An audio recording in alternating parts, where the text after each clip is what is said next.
I'm too big to be loved, she whispered, her voice breaking with years of doubt, until the cowboy kissed her like she was made of gold. But can one man's love truly silence the world that taught her to hide? The sun rose soft and gold over Eden's Hollow, a forgotten town tucked between dust and dreams. The morning air carried the scent of hay, saddle leather, and the faint sweetness of wild sage. At the edge of that world walked Marielle Vane, a woman who'd learned long ago to take up as little space as possible. She wrapped her shawl tight around her shoulders as she stepped off the coach. The driver barely looked at her. Few ever did. She was tall, broad-shouldered, and heavy in a way that made folks' eyes linger just long enough to sting. But Marielle had come prepared for that. She always was. Her chin lifted, steady as the horizon. The sign for Cedar Ridge Ranch creaked in the wind.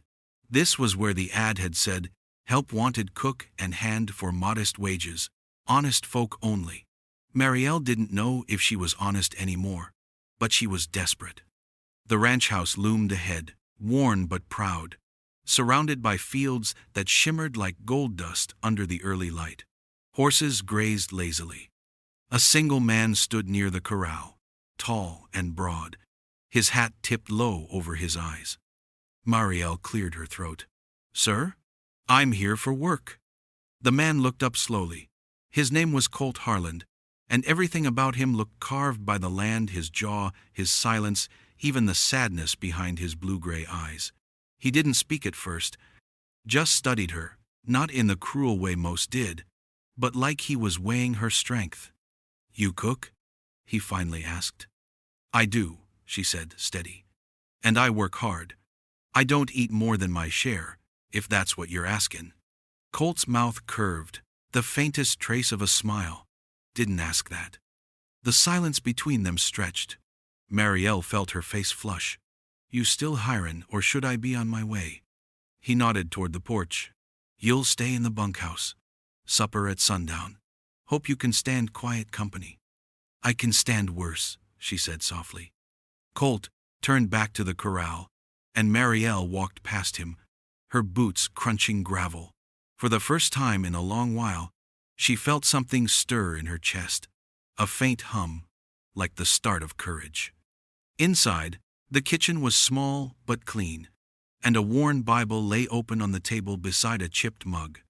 She set down her satchel, her eyes catching on her reflection in the tin kettle broad face, soft arms. The woman she'd been told was too much. Marielle's fingers trembled, but she whispered to the reflection anyway. "You're here. You made it." Outside, the wind swept through the cottonwoods, carrying with it a sound low, gentle, like a man humming a tune to himself. Colt Harland's voice. Marielle froze. Something about it reached straight through the quiet parts of her heart.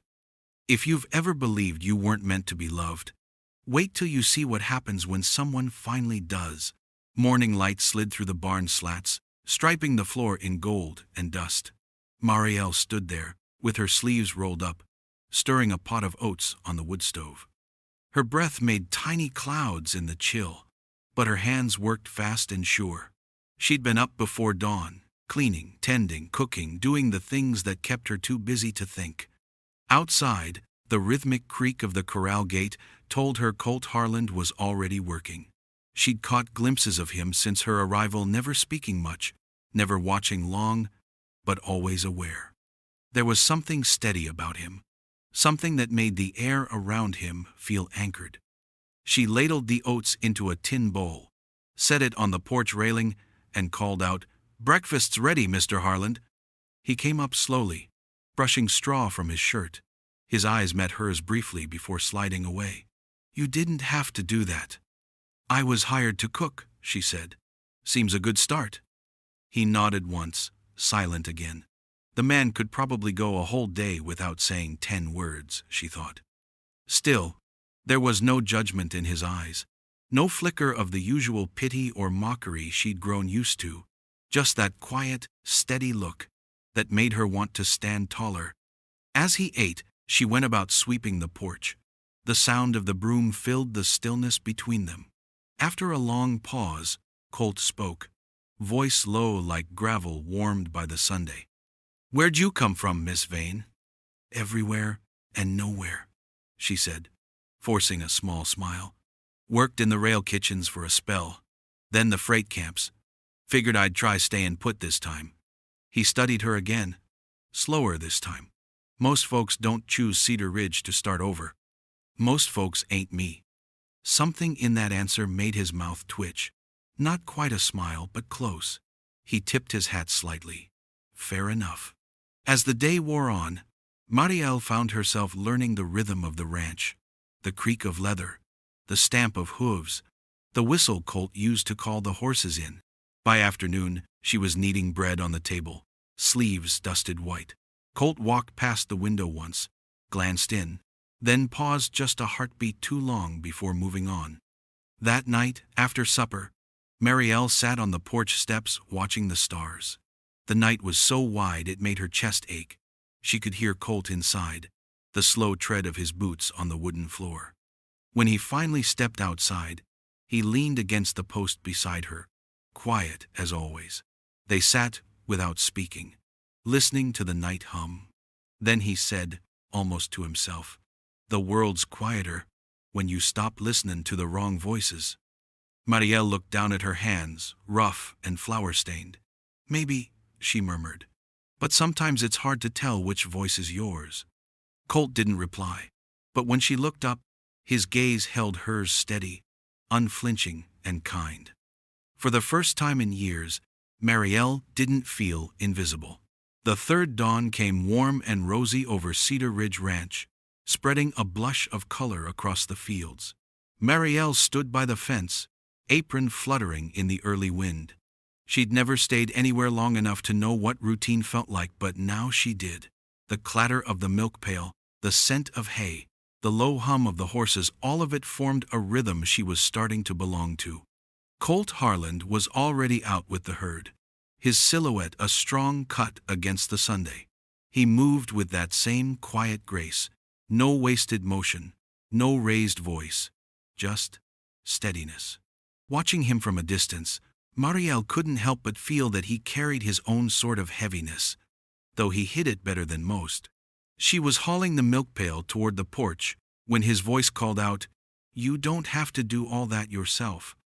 Marielle turned surprised. "Ain't that what I'm here for?" He wiped his brow, squinting at her with something close to a grin. "You were hired to cook, not wrangle the whole ranch." "Well," she said, setting the pail down, "the chickens don't know that." That made him laugh, soft, low, and real. The sound startled her more than it should have. She'd never heard him laugh before, and the sound of it did something strange to her chest, like a window cracking open to let sunlight in. He stepped closer, resting an arm on the fence. "You've got grit, Miss Vane. Most folks quit after a day out here." "Guess I'm not most folks," she said, meeting his gaze with a quiet defiance. Colt's eyes softened. "No, I don't reckon you are." The words lingered in the air longer than either of them expected. Marielle looked away first, pretending to fuss with her shawl. She wasn't used to kindness lasting longer than a moment. It unnerved her, made her wonder what he saw when he looked at her that way. Later that day, she baked bread while humming under her breath. It was a habit she'd never lost, though most men she'd worked for had told her to stop making noise. But as she sang, she noticed the sound of boots on the porch. Colt was standing there again, leaning in the doorway, listening. "Didn't mean to disturb," he said quietly. "You didn't." He nodded, still listening for a moment longer. "You've got a voice like soft rain." Marielle froze. Compliments weren't something she trusted. She busied herself with the oven door, cheeks warming. "Ain't used to bein' told that, Mr. Harland." "Then you've been around the wrong people," he said simply. That night, after supper, they sat by the barn fire, the space between them filled with the hum of crickets. Marielle found herself smiling more easily, the edges of her loneliness wearing down like stone under running water. Maybe, she thought, this place wasn't meant to remind her of what she lacked. but of what she still had left to give. By the fourth week, Cedar Ridge Ranch felt almost like a heartbeat. Steady, familiar, alive. Marielle had begun to memorize the way the morning light touched the porch rails and how Colt Harlan's boots sounded against the dirt before sunrise. It was quiet living, but not lonely anymore. Still, some silences were heavier than others. That afternoon, while hanging fresh linens behind the barn, Marielle caught her sleeve on a nail. The rip tore through her dress, revealing the long pale scar along her upper arm. She froze, breath quickening. Old shame surged up fast, years of laughter, whispers, men's voices calling her, too big, too clumsy. She turned away, trying to cover it before anyone saw. But Colt's voice came from behind her. You hurt yourself? She startled, clutching the torn fabric. Just a scratch, sir. He took a slow step forward, eyes scanning the rip but never her body. Looks like more than a scratch. Her throat went dry. Ain't nothing new, just an old mark. Work accident from years back. Colt nodded, not pressing. Then whoever caused it didn't know what they had. Marielle blinked, unsure she'd heard right. He was already walking away, leading a horse toward the trough, as if he hadn't said something that sent warmth crawling up her neck. Later that evening, the storm rolled in, wild, sudden, and cold. Thunder cracked like a whip over the valley. Marielle rushed to pull the shutters closed, her heart hammering. The wind howled against the cabin walls. It reminded her of the night she'd run from the freight camp. The jeers, the rain, the wagon wheel snapping. She could still feel that fear like a ghost in her bones. She didn't realize she was trembling until Colt appeared in the doorway, rain dripping from his hat. You all right? I'm fine, she whispered, but her voice betrayed her. He stepped closer. You don't have to be. The words hit something raw in her. She looked up, her hair damp from the rain, her breath shallow. Why you kind to me, Mr. Harland? You don't even know me. Colt's jaw worked, eyes softening with something that wasn't pity, something steadier, older. 'Cause you remind me what strength looks like. Folks think quiet people don't carry weight, but I've seen you shoulder more than most. Marielle's chest tightened. She wanted to speak, but the words tangled somewhere between gratitude and disbelief. All she managed was a nod. The storm faded to a whisper. They stood in the stillness, the scent of rain and wood smoke thick in the air. For the first time since arriving, Marielle didn't want to hide. Colt turned toward the door, his voice low. You can stop running, Miss Vane. The world's not chasing you here. She pressed a trembling hand to her chest, whispering to herself, maybe it ain't. Outside, the thunder drifted farther away like an old fear finally losing its voice. The morning after the storm, the world felt washed clean. Rainwater shimmered across the pasture like glass, and the smell of wet earth filled the air. Marielle rose early, though she hadn't slept much. Colt's words from the night before echoed in her head. You can stop running, Miss Vane. She wanted to believe that, but old habits didn't break easily. She stepped onto the porch with a tin mug of coffee. The ranch was silent, except for the drip of rain from the roof. Then she saw him, Colt, kneeling by the fence, mending a broken post. His hat was pushed back, his hair damp and unkempt. He looked younger in that light, though something about him would always seem older than his years.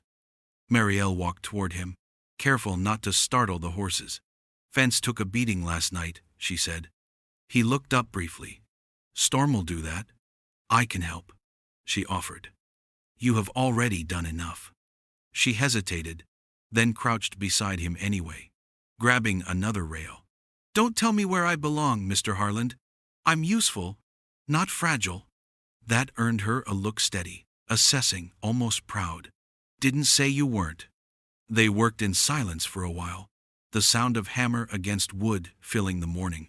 When the last post was secure, Colt sat back, dusting his hands. You work like you're trying to prove something, he said quietly. Marielle's grip on the hammer tightened. Maybe I am. He nodded once. To who? She didn't answer right away. Everyone who ever said I wasn't worth looking at twice. Colt's jaw flexed, but his voice stayed gentle. Then they were blind.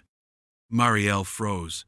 She felt the truth in his tone, calm and certain, like the land itself had spoken it. It wasn't the kind of flattery men threw at her for sport. It was steady, real. Her throat thickened, and she turned away before he could see her eyes shine. The day passed quietly. After supper, Colt lingered on the porch while Marielle washed up inside. He rarely stayed near the house long, but tonight was different. Through the open door, she caught his reflection in the window, the lamplight tracing the scars across his forearm. Old, faint, but deep. She spoke softly, not turning around. "You've been through something too." Colt didn't deny it. "Lost my brother in a river flood 6 years back. Ain't said much since." Marielle paused, water dripping from her hands. "You stopped speaking 'cause of it?" He exhaled slowly. "'Cause talking didn't change a thing." Their eyes met in the glass, hers wide, his tired, both carrying stories too heavy for the night to hold. Without meaning to, she whispered, "Then maybe we both have been quiet too long." He smiled, a rare small thing that reached his eyes.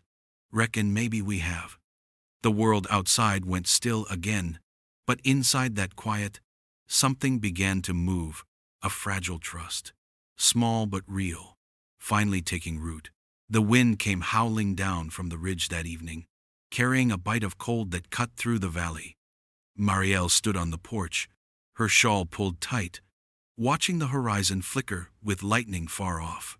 She'd learned the sounds of the ranch, the restless rustle of the horses, the creak of the barn door, the deep, unhurried quiet of Colt Harlan's footsteps. But storms had a way of changing all that. She hated storms. They reminded her too much of running mud in her skirts, men shouting behind her, the sky cracking open like judgment itself. Even now, years later, her body remembered before her mind could stop it. Colt appeared from the barn, lantern in hand. "You should stay inside, Miss Vane," he said, his voice calm but firm. "I'm fine," she replied, though her hands trembled slightly against the railing. He studied her for a long moment, reading what she wouldn't say. "You don't like thunder." She looked away. Never met anyone who did. Colt didn't argue. He simply set the lantern down beside her, its glow steady in the growing dark. "When the wind kicks up, the horses spook. Thought I'd stay close a while." It was a quiet gesture, but she understood it was his way of saying, "I won't let you face it alone." The sky split open with a flash, followed by a crack that rolled through the valley. Marielle flinched. Colt's hand came down gently over hers, warm, rough, steady. "Breathe," he said softly. "You're safe here." Something in his tone anchored her. She focused on the rhythm of his thumb brushing the back of her hand, slow and sure. Outside, the world was chaos, wind tearing through trees, rain slapping against the porch, but there, in that small circle of light, the noise couldn't touch her. "I used to think storms were punishment," she whispered after a moment. "Like the sky was reminding me I'd done wrong just being born." Colt's jaw tightened. "Who told you that?" "Men who liked me quiet. Men who said women built like me should be grateful for any scrap of kindness." He exhaled, the kind of sound that came from deep anger, though it wasn't aimed at her. They were cowards. The storm boomed again, closer this time. Marielle's breath hitched, and Colt moved closer, his voice low in her ear. "You listen to me. There's no wrong in you, not one bit." The words struck harder than thunder. She turned toward him, eyes wet but steady. "You don't even know me." "I know enough," he said. "I know what the truth sounds like, and you're startin' to speak it." Outside, the wind began to ease, the rain softening to a whisper. For a long time, they stood there in silence, his hand still over hers, their breathing sinking with the quiet return of calm. Marielle looked up at him, voice barely a breath. "Maybe storms aren't punishment after all. Maybe they're just meant to pass." Colt nodded. and leave the air clean again. By the next afternoon, the storm was gone, leaving behind a hush that settled deep into the valley. The air smelled of wet cedar and sunlight on new grass. Marielle felt lighter, almost unrecognizable to herself. Colt had spent the morning fixing a fence post near the creek, and every so often she caught herself glancing that way, not to check on him, but simply because she could. For once, the quiet didn't feel empty. She was pulling bread from the oven when she heard the sound of hooves on the road, a horse, fast and heavy. Her heart skipped. Colt must have heard it too, because he appeared in the doorway, his expression already sharp. A tall man in a dark duster rode up the path, rain snapping dust into the air. He swung off his horse with practiced ease, his boots thudding against the porch. His hat shadowed most of his face, but when he spoke, his voice carried the easy drawl of someone used to getting what he wanted. "Afternoon," the stranger said. "Name's Reverend Luke Garner. I'm looking for a woman name of Marielle Vane." Marielle froze where she stood. Colt's eyes flicked toward her, his body tensing like a coiled spring. "What for?" he asked, voice flat. The man smiled, though there was no warmth in it. "She's a ward of the church. Ran off months ago. Been worrying folks something awful." "Is that so?" Colt's tone didn't change, but the air seemed to tighten around him. Garner stepped closer, boots creaking on the porch boards. "If she's here, I'll be taking her back where she belongs. Ain't right for a woman her size to wander around on her own. Temptation to others, danger to herself." Marielle's hands clenched at her sides. Old fear fluttered in her chest, but it was chased by something new fury. Colt turned toward her slowly, his expression unreadable, then looked back at the man. "She doesn't belong to anyone," he said. Garner's smirk faded. "You tellin' me you're harboring her?" Colt stepped down from the porch, each word deliberate. "I'm tellin' you, you're trespassing." The preacher's hand twitched near his holster, but Colt didn't flinch. The silence between them stretched, heavy and sharp. Then Garner snorted, spitting into the dirt. "This ain't over. She's comin' back with me one way or another." He mounted his horse and rode off, dust swirling in his wake. Marielle stood motionless as Colt turned back toward her. His gaze softened, but his voice stayed firm. "You're safe here, Marielle. No one takes you anywhere you don't choose to go." Her throat ached. "He'll come back. Then he'll find I don't scare easily." Tears burned behind her eyes, but she smiled small, trembling, real. "You shouldn't have to fight my battles." Colt shook his head. "Maybe I ain't fighting yours. Maybe I'm fighting mine too." As the sun dipped behind the ridge, Marielle realized something had changed. The world might still come for her, but for the first time, she wasn't running from it. That night, the fire crackled low in the hearth, painting the cabin walls in shades of amber and shadow. Marielle sat at the table, her hands wrapped around a cup of tea she hadn't touched. Every sound outside, the whisper of the wind, the faint creak of the porch, made her flinch. She could still hear the preacher's words echoing. A woman her size, a danger to herself. It was the same poison she'd heard her whole life. Colt Harland leaned against the mantel, arms crossed. The firelight caught on the scar near his jaw, a pale line that looked carved by time. "You don't owe me a story," he said quietly, "but I'd like to know who that man was." Marielle stared into the flames for a long moment before answering. "Reverend Garner," she murmured. "He took me in after my folks passed. Church folk called it charity. I called it prison." Colt said nothing, waiting. "I worked for him," she went on. "Cookin', cleanin', servin' his congregation like some beast of burden. He'd preach on Sundays about humility, then spend Mondays remindin' me I was lucky anyone let me stay. Said my size was a curse, that no man would ever love something so unbecoming." Her voice cracked at the word. Colt's jaw tightened. "That man doesn't know what beauty is." She gave a bitter laugh. "I used to believe him, believed I was born wrong somehow. So when I ran, I didn't think I was running to anything just away. Colt moved closer, kneeling beside her chair, so she had to meet his eyes. You ran towards something better, don't forget that. His voice was low, rough, but there was something steady in it that made her want to breathe again. Marielle blinked hard, the tears catching in the firelight. You talk like someone who knows about running. He looked down at his hands, flexing them slowly. Maybe I do. My brother, he drowned in the river behind this ranch. I was supposed to be with him that night, but I stayed home, too drunk to stand straight. After that, I stopped talking to folks. Figured silence was punishment I'd earned. Marielle reached out without thinking, laying her hand over his. You think you owe the world your hurt, she whispered. I thought I owed my shame. For a moment, neither spoke. The fire popped softly, and the scent of cedar filled the room. Colt turned his hand, letting their fingers intertwine. Maybe both of us have been carrying ghosts that weren't ours to keep. Marielle's heart fluttered in her chest, but for the first time, it didn't hurt. Maybe it's time we set him down. Outside, the night was still, the kind of still that comes after too many storms.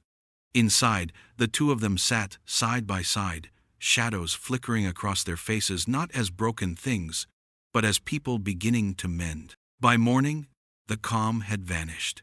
The air felt heavy, too still, too quiet. Colt was out checking the herd when he spotted dust rising on the road again. His gut tightened. A small group of riders was approaching 3 men, one of them unmistakably the preacher, Luke Garner. His coat flapped like a black flag in the wind. Marielle stood on the porch, wiping her hands on her apron. When she saw them crest the ridge, her blood went cold. Colt dismounted and met her halfway, eyes hard. He's brought men with him, Colt said. Likely lawmen. Marielle's stomach knotted. He's come to drag me back.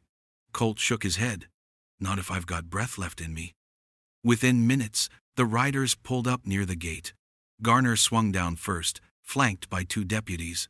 Mr. Harland, he called, his voice smooth and false. I warned you this would happen. The law says the woman belongs in my custody until proper guardianship's restored. Colt stepped forward, broad-shouldered and unflinching. The law doesn't give you ownership over people, preacher. Not out here. Garner's smile faltered. You're harboring her against church and state. She ain't property, Colt said.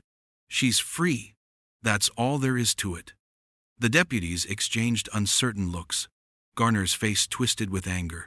You think your word carries weight against mine? This woman's a danger to herself. She doesn't understand what's best for her. Marielle came down the steps then, her hands trembling but her voice steady. I understand more than you ever did, Reverend. Garner turned, his sneer curling like a whip. You'll speak when spoken to. No, she said, louder now. I'll speak when I've got something worth saying. You said I was too big to be loved, too much to be wanted, but all you ever feared was a woman you couldn't break. Colt's chest swelled with quiet pride. The men shifted uncomfortably. Garner's composure cracked. You're coming with me, he barked, reaching for her arm. Colt moved faster than thought, his hand clamping around Garner's wrist, steel strong. Touch her again, and you'll regret it. The tension hung thick as smoke.